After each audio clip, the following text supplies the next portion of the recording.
پاکستان کے مایہ ناز صحافی و اینکر ارشاد بھٹی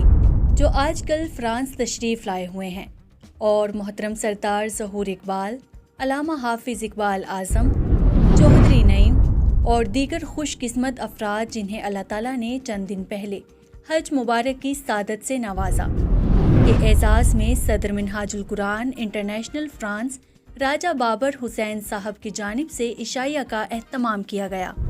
عشائیہ میں حج مبارک کی سعادت حاصل کرنے والوں کے علاوہ مرزا آصف جلال، نجم جلال، ملک عابد، حسن ارشد، سرفراز ساہی اور دیگر نے بھی شرکت فرمائی۔ سردار ظہور اقبال نے راجہ بابر حسین اور منہاج القرآن کی پوری ٹیم کا شکریہ ادا کرتے ہوئے فرمایا، منہاج القرآن ایسا منظم ادارہ ہے جہاں لوگوں کو ہر لحاظ سے ہر سہولت میسر کی جاتی ہے،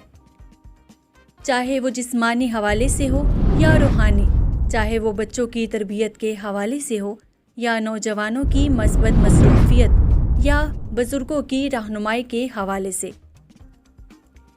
آخر پر ڈائریکٹر منہاج القرآن انٹرنیشنل فرانس علامہ حسن میر قادری صاحب نے سردار ظہور صاحب اور صحافی و اینکر ارشاد بھٹی صاحب کو مرکز کا وزٹ کروانے کے بعد حضور شیخ الاسلام پروفیسر ڈاکٹر طاہر القادری صاحب کی کتب تحفے میں دی۔ سب مہمانوں کا شکریہ ادا کیا اور دعائے خیر فرمائی۔